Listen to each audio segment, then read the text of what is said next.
피차 사랑의 빛 외에는 아무에게든지 아무 빛도 지지 말라.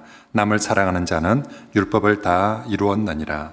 간음하지 말라, 살인하지 말라, 도둑질하지 말라, 탐내지 말라 한 것과 그 외에 다른 계명이 있을지라도 내 이웃을 내 자신과 같이 사랑하라 하신 그 말씀 가운데 다 들었느니라. 사랑은 이웃에게 악을 행하지 아니하나니 그러므로 사랑은 율법의 완성이니라. 또한 너희가 이 시기를 알거니와 자다가 깰 때가 벌써 되었으니 이는 이제 우리의 구원이 처음 믿을 때보다 가까웠습니다. 밤이 깊고 낮이 가까웠으니 그러므로 우리가 어둠의 일을 벗고 빛의 갑옷을 입자. 낮에와 같이 단정히 행하고 방탕하거나 술 취하지 말며 음란하거나 호색하지 말며 다투거나 시기하지 말고 오직 주 예수 그리스도로 옷 입고 정욕을 위하여 육신의 일을 도모하지 말라. 아멘. 우리가 지금 이제 매주일마다 로마서 12장부터 그리스도인 구원받은 성도의 새 생활에 대한 말씀들을 하나씩 살펴보고 있습니다. 로마서 11장까지 우리가 복음에 의해서 하나님의 은혜로 구원을 받았습니다. 그리고 나서 이제 로마 12장부터는 그렇게 구원받은 성도들이 일상 속에서 어떻게 새 생활을 해야 하는가 한 부분씩 살펴보는데, 지난주엔 로마 13장 말씀을 통해서 성도가 국가에 대해서 어떤 자세로 살아야 되는가. 성경은 모든 권세, 국가의 권세도 하나님께서 주신 것이므로 성도는 국가의 권세도 복종하며 살아야 된다. 그 중에 아주 구체적인 행위 중에 하나가 세금을 내는 문제인데, 세금을 내는 것도 내면서 살아야 된다라고 말씀했습니다. 자, 그리고 이제 오늘 8절 말씀부터는 다시 이웃 사랑에 대한 말씀으로 이어져 가고 있습니다. 제가 이제 혼자 성경을 읽을 때도 그렇고 설교를 준비할 때도 그렇고 궁금한 점은, 바로 앞에 국가에 복종하란 말씀이 나왔는데 8절에 그 다음 계속 이어서 세금을 내라, 그 다음에 뭘 해라, 이게 좀 계속 이어져 나올 법한데 그게 이어져 나오지 않고 이제 이번에는 이웃 사랑에 대한 말씀이 나온다. 왜 이렇게 되었을까? 도대체 어떤 의미로 이렇게 말씀을 하실까? 그런데 우리가 로마서 12장, 13장 전체 구조를 살펴보면, 생각해보면 이해가 돼요. 우리가 로마서 12장에 마무리하면서 원수 사랑에 대한 이야기들로, 그래서 선으로 악을 이기라 라고 원수 사랑이 나왔거든요. 그리고 13장 1절에 국가에 복종하라. 그리고 이제 오늘 본문에 다시 이웃을 사랑하라. 결국 이 원수를 사랑하고 이웃을 사랑하라 하는 것 중간에 국가에 복종하라 라는 말씀이 끼워져 있다는 것입니다. 이거 가치를 연결해 보면 이게 왜 세계 같이 함께 연결되어져 있을까? 이 모든 것들은 지금 성도가 교회 밖의 사람들에 대해서 어떻게 대해야 되는지에 대한 말씀인 것이죠. 이 세 개 모두 특징이, 성도가, 우리가 그리스도인들이 새 생활을 해야 되는데 먼저 하나님 앞에서 믿음으로 살아야죠. 그리고 이웃에 대해서, 사람에 대해서는 사랑하면서 살아야 되는데 어디까지, 누구에게, 거기서 원수까지도 사랑을 해라. 그리고 어떤 개인뿐만 아니라 그것이 국가라는 나라, 집단일지라도 국가도 또한 사랑해야 될 대상이고, 나아가서 이번에는 8절부터 나오는 이웃, 내가 잘 모르는 불특정 이웃에 대해서도 사랑하라. 그리고 결국 지금 계속되어지는 말씀은 우리 성도들이 새 생활, 이웃을 교회 안에서뿐만 아니라 교회 바깥에 있는 사람들까지도 사랑을 해야 되는데, 그게 때로는 사람 개인일 수도 있고 때로는 국가일 수도 있고, 그죠? 그리고 그 사람들이 나에게, 우리 성도들에게 잘 해주는 사람일 수도 있고 잘 못해주는 사람일 수도 있고, 잘 못해주는 사람을 단적으로 표현하면 뭡니까? 원수. 그죠? 그래서 잘 못하는 원수도 사랑해야 될 대상이고, 심지어 국가도 교회를 향해서 언제나 잘한다는 보장은 없습니다. 잘 못한다 할지라도 국가도, 그래서 국가를 사랑하라라는 표현이 아니라 국가의 권세에 복종하라고 표현을 하고 있는 것이고요. 이웃에 대해서도. 그래서 성도들이 우리 바깥에 있는 그것이 누군가이든지 서로 사랑하면서 살아야 되고, 그들이 우리에게 잘 해주나 잘 못해주나 언제나 성도들은 사랑해야 된다 하는 것이, 사랑하며 살아야 된다는 것이 오늘 말씀입니다. 그래서 정말로 우리가 우리 곁에 바깥에 있는 모든 사람들을 이제 사랑하면서 사는데, 오늘 8절부터 말씀에서는 우리가 그 사랑해야 된다는 것을 빚이라는 개념을 가지고 설명을 하고 있습니다. 여러분, 성경은 언제나 어떤 명제, 어떤 명령을 하면 왜 그런지 근거를 얘기하고, 그리고 또 어떻게 그렇게 할 것인지에 대해서 예화도 들고, 그리고 비유도 들면서 그렇게 말하는데, 오늘은 우리에게 바깥의 사람들, 이웃들을 사랑해야 되는데 그 비유를, 빚을 가지고 비유를 들면서 말씀을 하고 있습니다. 8절 말씀에 보면, 피차 사랑의 빚 외에 아무에게도 아무 빚도 지지 말라. 남을 사랑하는 자는 율법을 다 이루었느니라. 8절의 핵심은 빚지지 말라가 아니라 사랑하라는 것이 8절 말씀의 핵심인데, 자, 오늘 본문에 먼저 이걸 빚을 비유로 먼저 얘기를 합니다. 성경에서 기본적으로 빚에 대해서는 경계하고 조심하고 엄중한 태도를 취합니다. 왜냐하면 요즘은 우리가 대출 빚 그냥 일상이에요, 사실은. 그냥 누구든지 금융기관에서 때로는 휴대폰 하나만 가지고 그냥 똑딱똑딱 해서 그렇게 대출을 받고 빚을 집니다. 그리고 갚는 것도 그렇게 갚고, 혹시 못 갚으면 회생 절차 이런, 하여튼 그래서 오늘 현대인들에게 빚을 안 지고 사는 사람은 거의 없을 정도로 사실은 빚은 지금 현대인들에게는 친숙한 개념입니다. 하지만 로마 시대의 빚은 우리가 생각하는 빚과 다릅니다. 빚 지는 경우 드물고, 만약에 빚을 졌다면 그때는 은행이란 게 없지 않습니까? 누가 누구에게 빚을 지겠습니까? 가난한 사람이 부자에게, 권력자에게 빚을 집니다. 빚을 갚기가 쉬울까요?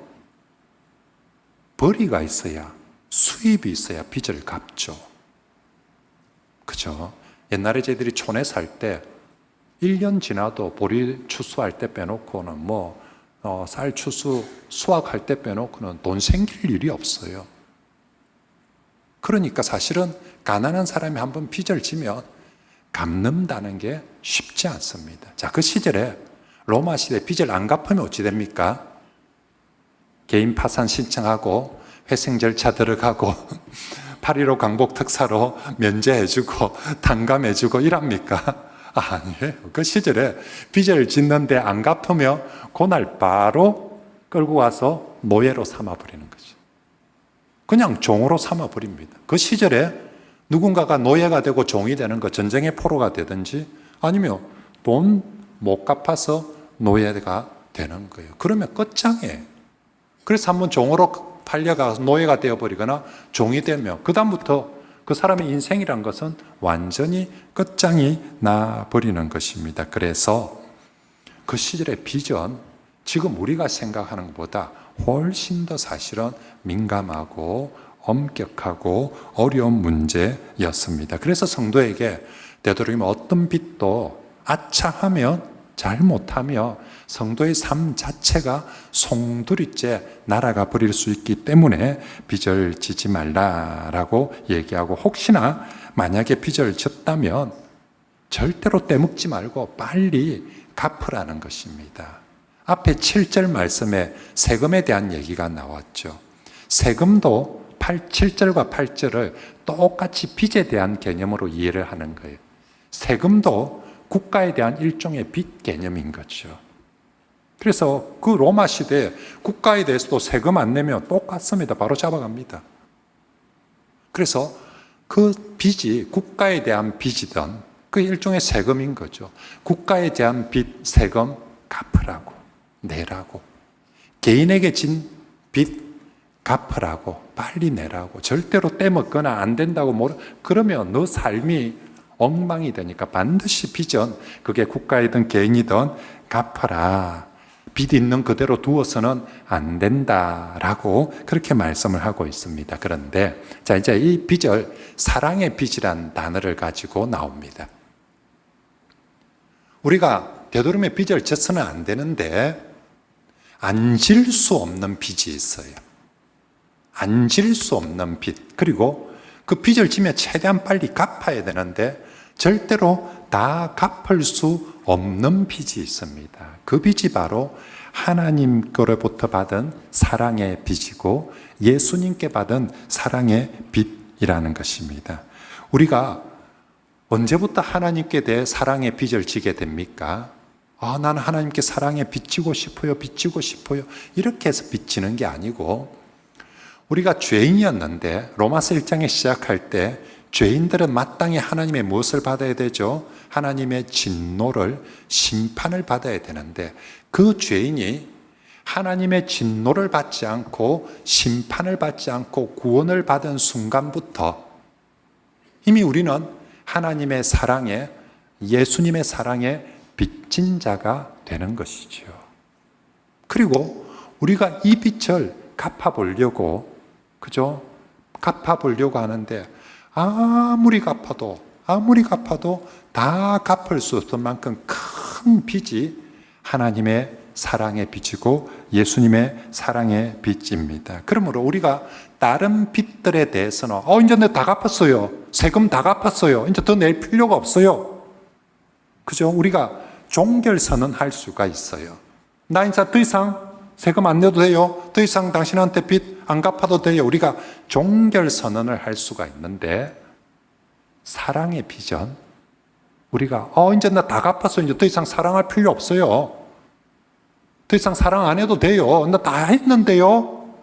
그렇게 할 수 있는 것이 아니다라는 것입니다. 그래서 이 사랑의 빚은 우리가 안 질 수도 없고 다 갚을 수 없기 때문에 사랑의 빚을 제외하고 다른 빚을 지지 말라라고. 그런 의미에서 우리 성도들은 이제 하나님 앞에서 평생 사랑의 빚진 자로 살아가게 됩니다. 성경에서 우리에게 빚진 자라는 표현들을 쓰는데 첫 번째 빚진 자가 복음의 빚진 자. 성경에서 우리 성도들을 복음의 빚진 자 이렇게 표현하고 또 하나 우리에게 사랑의 빚진 자라고 그렇게 표현을 하고 있습니다. 우리는 구원을 받은 순간 이미 하나님께 사랑의 빚진 자인데 자, 빚은 어떻게 하라고요? 갚아야 된다라고. 근데 하나님께서는 우리에게 이 사랑의 빚을 어떻게 갚기를 먼저는 하나님을 사랑해야지요. 근데 이 사랑의 빚을 이웃을 사랑하면서 사랑의 빚을 갚기를 원하신다는 것입니다. 그런 의미에서 성도의 이웃 사랑은 하나님 사랑에 대한 빚 갚기라고 할 수 있습니다. 넌 왜 그렇게 다른 사람을 사랑하는데 해야 되는데 라고 하며 내가 사랑의 빚을 졌어. 빚을 갚아야 된다. 여러분 앞서도 말씀드린 것처럼 빚은 그 시대에 빚은 어떻다고요? 갚아도 되고 안 갚아도 됩니까? 아니에요. 큰일 납니다. 그 시절의 빚은 반드시 갚아야 됩니다. 이건 선택이 아니라 필수사항이에요. 빚을 졌다면 반드시 갚아요. 그런 의미에서 성도에게 사랑은요, 이 사랑의 빚을 갚는 이 사랑은 선택이 아니라 필수라는 것입니다. 여유가 되면 하고, 마음이 내키면 하고, 아니면 안 할 수도 있는 거지가 아니라 지금 교회 밖에 있는 사람들을 우리 성도들에게 사랑하면서 살라고 하는데 어느 정도로 이거 너 빚 갚는다라고 생각하고 갚아야 된다. 이거 네가 해도 되고 안 해도 되는 정도가 아니라 반드시 해야 되는 필수적으로 해야 되는 것이다 라고 그렇게 지금 강조를 하고 있는 것입니다. 자, 이제 한편으로 결론은 오늘 말씀의 결론은요, 바깥에 있는 사람들을 사랑하자는 게 결론인데 이걸 사랑하게 하기 위해서 첫 번째는 경고성이죠. 이거 빚이다. 빚 안 갚으면 큰일 나는 거니까 반드시 해야 되니까 경고성으로 사랑의 빚을 갚으며 사랑해야 된다라고, 이번에는 반대로 격려를 또 좀 해줘야 되지 않겠습니까? 그러게 하려면 사랑하는 게 얼마나 좋은 건지, 그죠? 그 좋은 것을 이 사랑의 빚을 갚아가며, 이게 무서워서 그렇게 갚는 것이 아니라 이 사랑을 하며 그게 바로 율법을 완성해 가는 것이다 라고, 사랑하는 것에 가장 좋은 것을 그렇게 말하면서 또 격려를 하고 있습니다. 10절 말씀 같이 한번 읽어볼까요? 시작. 사랑은 이웃에게 악을, 아멘. 여러분 10절에 정말 중요한 말씀, 사랑은 뭐다? 율법의 완성이다. 여러분이 율법의 완성이다 라는 말을 들을 때 여러분 마음이 어때요? 막 설레이고 뛰고 우와 진짜 대박 우와 그래요? 아니면 사랑은 율법의 완성이다 뭐 그렇겠지 그런갑다 이렇습니까? 여러분 지금 현대인들에게는 이 사랑은 율법의 완성이란 말이 뭐 이렇게 막 우와 대박 진짜 우와 이렇게 안 들릴 수 있어요. 현대인들에게는 뭘 완성했다는 게 대박으로 들리겠습니까? 아까 우리 2부 예배 때는 학생들 앞에 앉아 있었는데 애들한테는 수능 완전 정복 이러면 수능 완전 정복 이러면 아이들한테 막 진짜 어떻게 하면 수능 완전 정복할 수 있어요? 병든 사람한테는 뭘 완성했다고 하며 그거 치료할 수 있다. 이 약만 먹으면 암 완전 정복 끝낸다. 이 약만 먹으면 이 병만 가면 그 병은 완전 끝난다. 이러면 진짜 아마 우리가 서울 아니라 뭐 어디라도 달려가서 그 약 구하든지 하여튼 할 거예요. 현대인들에게는 한때 우리 10억 부자, 그죠? 이것만 하면 10억 완성, 이것만 하면 100억 완성, 이러면 막 잠자는 사람도 진짜 뭐 하면 되는데 로또 아니면 뭐 복권 아니면 뭐 주식 이것만 하면 10억 완성, 100억 완성. 노후 준비가 또 늘 불안한 사람은 이거 하나만 딱 해놓으면 노후 끝장이, 노후 완전 준비 완성, 노후 걱정 끝. 현대인들은 이런 완성, 이런 끝, 이게 달콤하게 더 정말 우와 진짜 대박 하고 들릴지 모르지만 이 시대의 성도들에게 가장 가슴 떨리고 정말 설레는 완성은 율법의 완성이었어요. 사람들이 자기 소원하는 바가 완성되는 게 최고지 않습니까?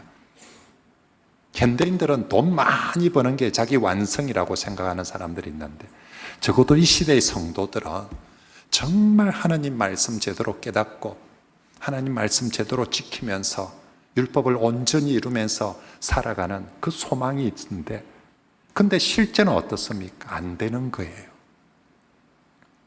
우리가 10억 벌기, 100억 벌기가 꿈을 가지고 하는데 실제로는 안 되니까 그래서 그 시대의 성도들은 율법 앞에 율법이란 말만 들으면 왠지 작아지고 그 앞에서 주눅들고 늘 죄인 같고 그래서 나는 오호라 이 공고한 삶을 어떻게 하면 나는 언제쯤 제대로 정말 율법을 온전히 성취하면서 그렇게 살아갈 수 있을까 싶은 그런 마음을 가지고 있거든요.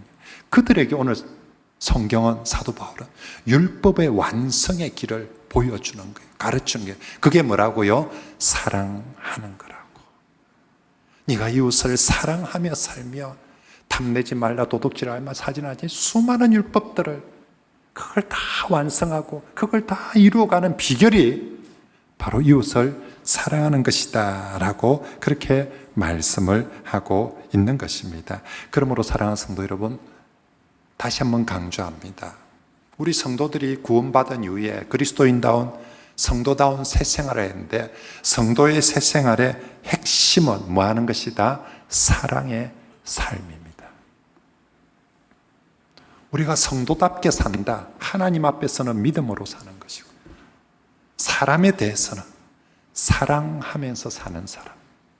가족, 교회라는 테두리 안에서만이 아니라 가족과 교회라는 테두리 넘어 바깥에 있는 사람들에게조차도 때로는 그것이 국가가 되었든지 정말로 사랑하면서 살아가는 그것이 성도의 새 생활이고 그것이 하나님의 사랑의 빚을 갚아가는 삶이며 그것이 율법을 완성해가는 하나님 보시기에 가장 귀하고 가장 아름다운 그런 삶이 되는 줄 믿습니다.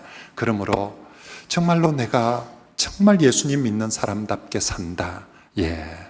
다시 한번 사랑의 사람이 되자. 다시 한번 사람을 더 사랑하는 사랑의 사람이 되자. 그죠? 성도, 예수님 믿는 사람, 이꼴 사랑의 사람입니다.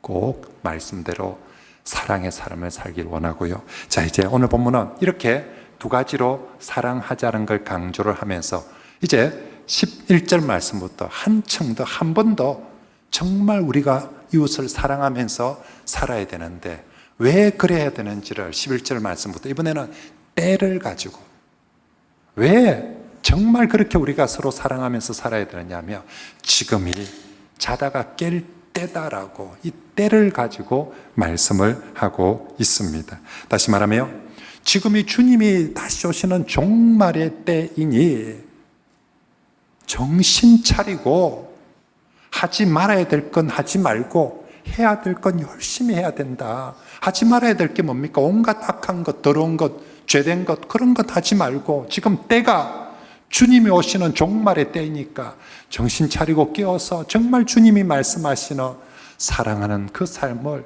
열심히 해야 된다라고 때를 가지고 말씀합니다. 여러분, 우리가 알다시피 초대교회 성도들 우리보다 형편은 너무 힘들고 어려웠어요.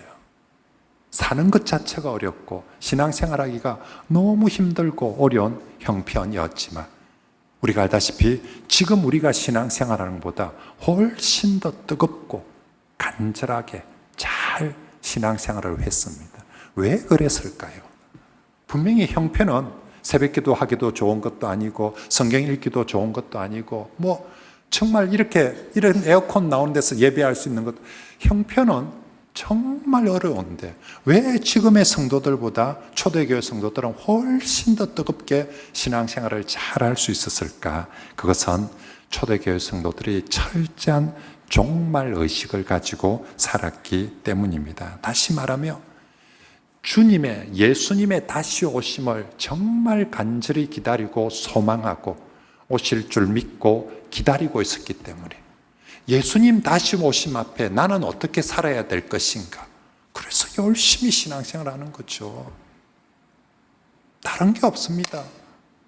우리 예수님 지금 다시 오실 건데 내가 그 앞에서 어떻게 우리 주님을 맞이해야 될 것인가? 이따운 식으로 살면서 주님을 맞이해서 되겠는가? 정말 주님을 정말 맞이할 때 기쁨으로 잘 맞이하기 위해서 신앙생활을 열심히 했던 것이죠. 그에 반면에 오늘날 우리 성도들은 어떻습니까? 종말 의식이 없어도 너무 없어요. 정말 여기 앉아있는 우리 청중들 중에 회중들 중에서 진짜 좀 주님 오심을 기다리면서 종말 의식을 가지고 사는 성도들이 얼마나 있을까? 지금 현대 그리스도인들은 종말 의식이 너무 없어요. 그러다 보니까 예수님의 오심에 대한 간절함도 없고 사모함도 없고 기대함도 없고 그러니까 주님을 향한 신앙생활이 등한시될 수밖에. 오직 머릿속에 관심은 종말의식, 주님의 다시 오심이 아니라 관심은 이 땅에서 잘 먹고 잘 사는 것, 이 땅에서 얼마나 내 늙어서까지 떵떵거리고 편안하게 잘 먹고 잘 사는가, 여기만 관심이 있다 보니까 당연히 신앙생활은 뒤로 가는 거예요. 심지어 우리의 신앙조차도 내 이 땅에서 좀 더 잘 먹고 잘 살기 위한 수단으로 이용한. 너는 신앙생활 왜 하는데? 라고 물었을 때에 그래야 내가 이 땅에 좀 더 많이 복을 받고 더 잘 살고 더 편안하게 살고 더 형통하게 살고, 모든 관심이 이 땅에서 잘 먹고 잘 사는데 그걸 위해서라면 신앙이 좋다면 신앙도 붙잡는 거고, 이 땅에서 좀 더 잘 먹고 잘 사는데 부동산이 좋다면 부동산에 매이는 거고, 주식이 좋다면 주식을 잡고, 뭐가 좋다면 뭐가 잡고, 이 땅에서 좀 더 잘 먹고 잘 살기 위해서 좋은 게 있다면 뭐라도 쫓아가겠다는 게, 그게 세상 사람들만 그런 것이 아니라 교회 안의 성도들조차도 그렇게 살아가고 있으니까 당연히 신앙생활이 2순위, 3순위, 5순위, 10순위 저 밖으로 밀려가고 있습니다. 그런 의미에서 오늘 말씀은 우리에게 정말 강력한 경종을 울려주는 말씀입니다. 성도들을 향해서, 그렇게 사는 우리를 향해서, 이놈의 성도들아, 제발 좀 정신을 좀 차리라. 지금이 그럴 때가 아니라고. 주님이 다시 오시는 종말의 때인데 그 부동산에, 그 주식에, 그 로또에 그러고 있을 때가 아니라고. 정신 좀 차리라고. 우리 11절 말씀 이번 주 요절입니다. 정신 차리라고 크게 한번 읽어봅시다. 시작. 또한 너희가 이 시기를, 이는 이제 우리의 구원이 처음 믿을 때보다 가까웠습니다. 아멘. 오늘 이 로마서 13장 11절 말씀은요, 초대교회의 아주 유명한 목사님, 신학자 중에 어거스틴이라는, 아마 한 번쯤 이름 들어봤는데, 어거스틴이 젊은 날 방탕하면서 살다가 이 로마서 13장 11절 말씀을 들었어요. 어거스틴아, 너 지금 그렇게 살 때가 아니야. 지금은 자다가 깰 때다. 정신 차려라. 정말로 우리 주의 오심을 기다려야 된다. 지금 밤이 깊고 낮이 가까웠다. 어둠의 일을 벗어버리고 빛의 갑옷을 입어야 된다. 이 말씀 듣고 어거스틴이요, 하나님이 내게 주시는 말씀, 내보고 정신 차리라고 그렇게 주시는 말씀인 줄 알고 그때 정신 차리고, 그때부터 하나님께 돌아와서 정말 그 초대교회 시절에 가장 훌륭한 목사님, 신학자가 되었습니다. 똑같이 오늘 이것이 어거스틴에게만 뿐만 아니라 이 시대에 잠자고 있는 우리 성도들, 정말 똑같이 내게 주시는 말씀으로 정신 차리라고, 깨어나라고, 정말로 지금 주의 오심을 기다리면서 살라고, 이 말씀이 저와 여러분들에게도 동일하게 주시는 말씀이 되길 바랍니다. 여러분, 오늘 성경은 정신 차리라, 자다가 깰 때다, 이걸 삼중으로 3번이나 반복하면서 강조를 합니다. 11절에 자다가 깰 때가 벌써 되었다. 그리고 우리 구원이 처음 믿을 때보다 가깝다. 11절에 밤이 깊고 낮이 가까웠으니 3번이나 지금 때가 마지막 때, 종말의 때다. 정신 차리라. 좀 깨어나라. 자, 이렇게 정신 차리라고 하는데 지금도 자고 있으며, 그죠? 내가 정신 차리라고 하면서 보는데 지금도 자고 있습니다. 여러분, 육체적으로 목사가 이렇게 앞에서 정신 차리라, 좀 깨어나라 이러는데 눈 안 뜨며, 그거 진짜, 근데 영적으로 똑같습니다.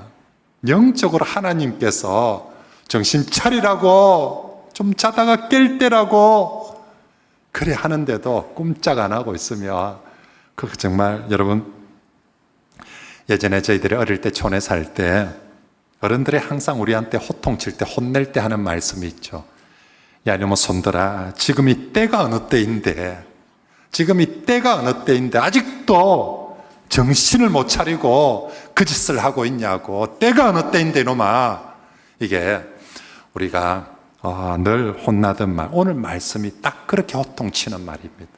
지금 이 때가 어느 때인데 아직도 자고 있냐고, 아직도 정신을 못 차리고 있냐고.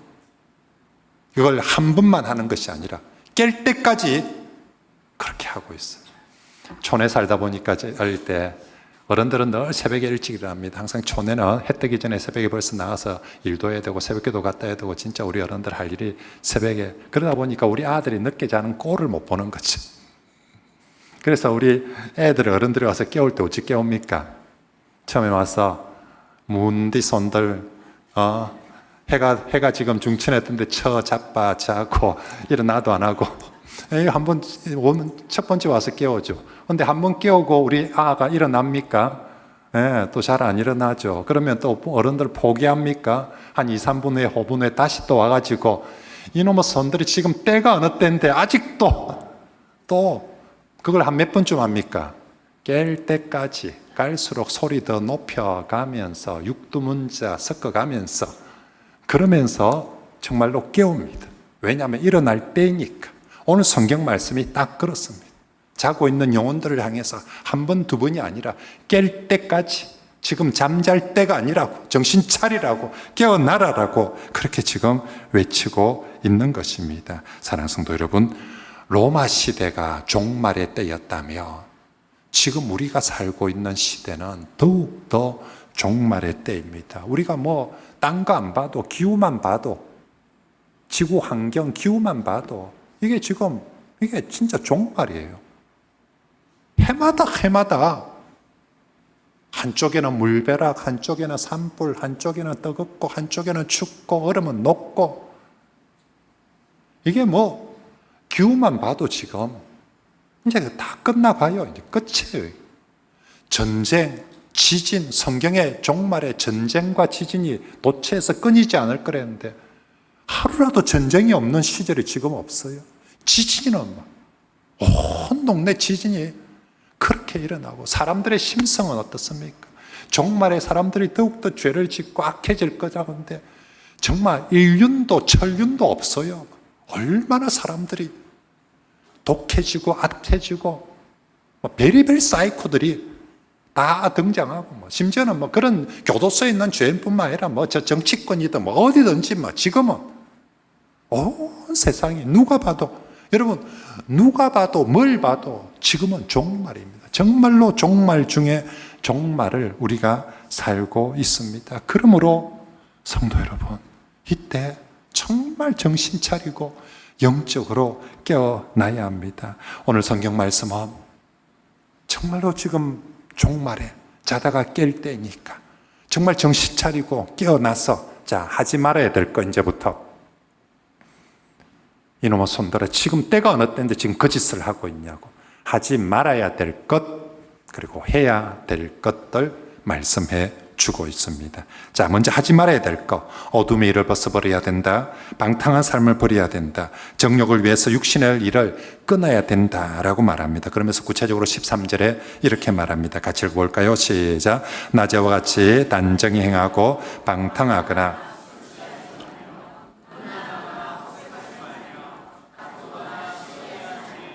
아멘. 자, 13절에 구체적으로 하지 말 거, 절대로.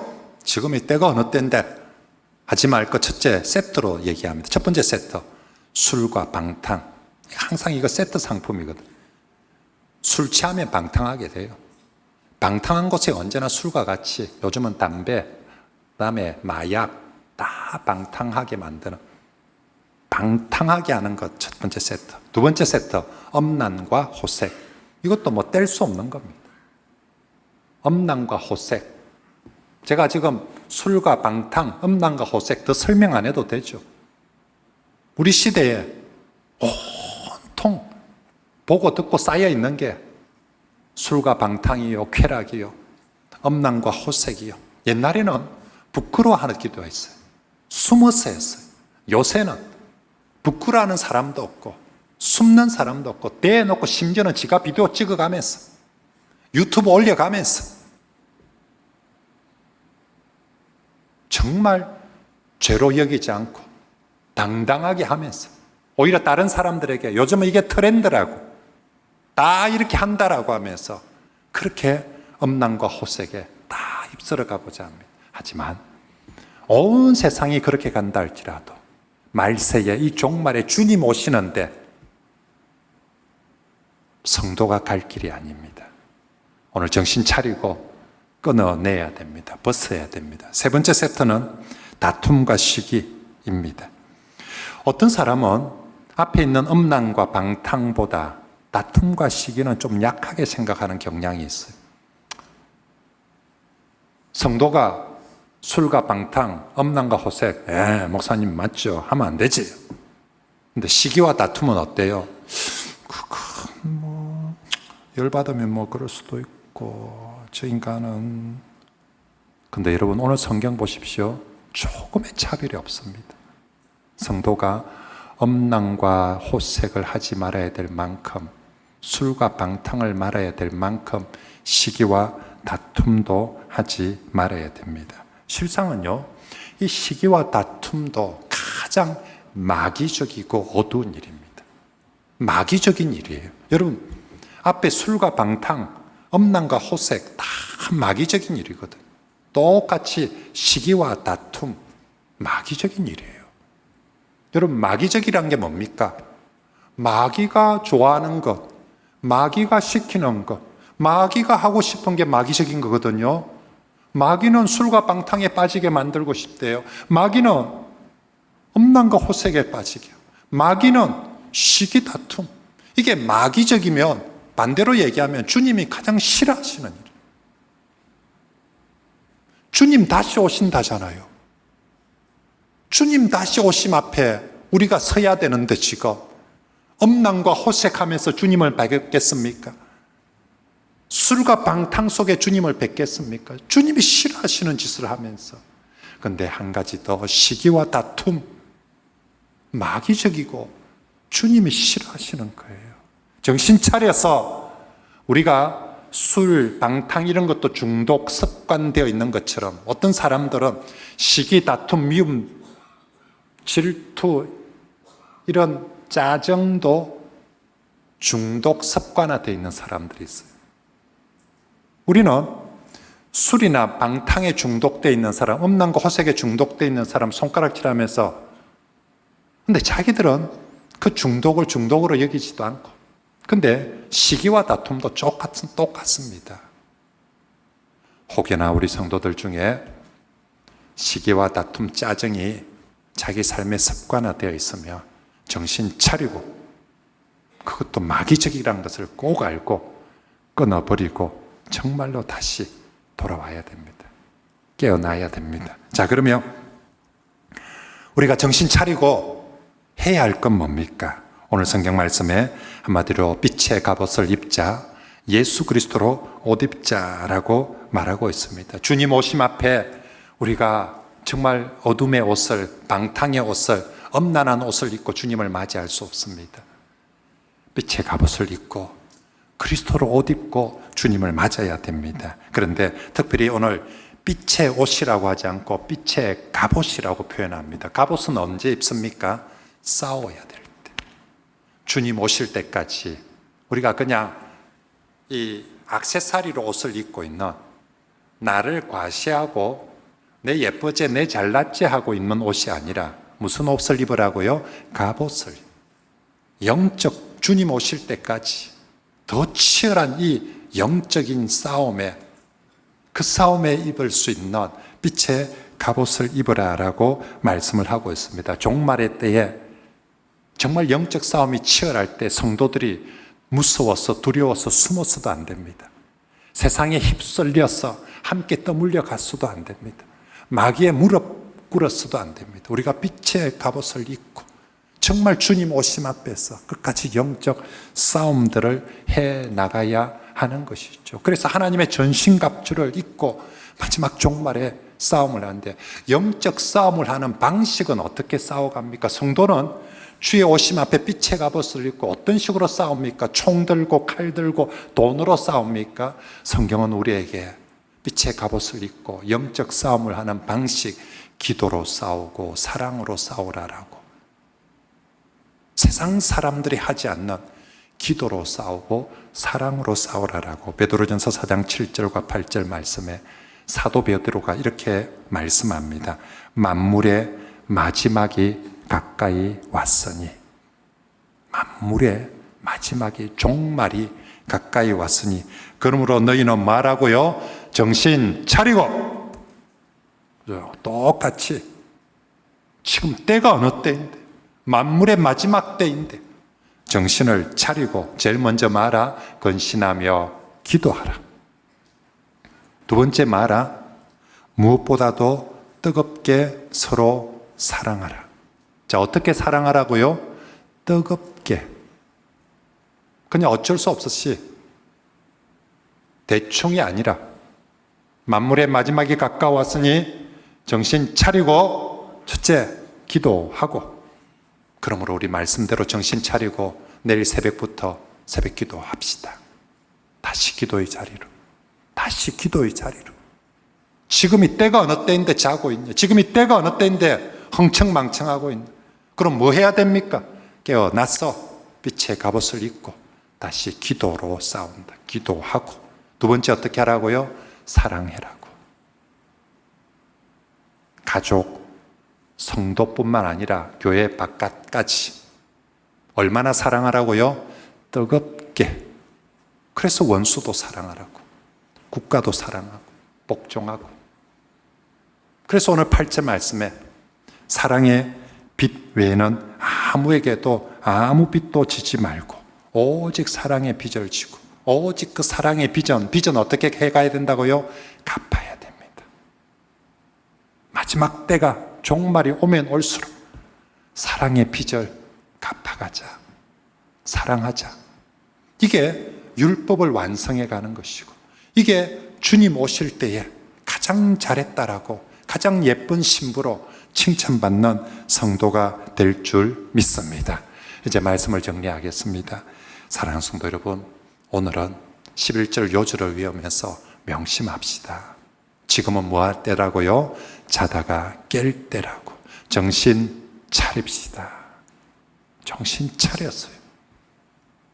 주님 오심 기다리면서 정신 차려서 하지 말 것들, 그죠? 어둠의 일들 하지 말 것들, 술과 방탕하지 말고요, 엄냉과 호색하지 말고요, 시기와 다툼 하지 말고요. 그러면 뭐 해야 됩니까? 기도하고 사랑합시다. 뜨겁게 사랑하고요. 정말로 빚을 갚는 마음으로 교회 바깥에 있는 사람들에게조차도 이웃을 사랑하면서 그렇게 살아서 우리 주님 오실 때에 참 예쁘다, 참 잘했다, 참 귀하다, 그렇게 인정받고 칭찬받는 우리 모든 성도들이 되시길 바랍니다.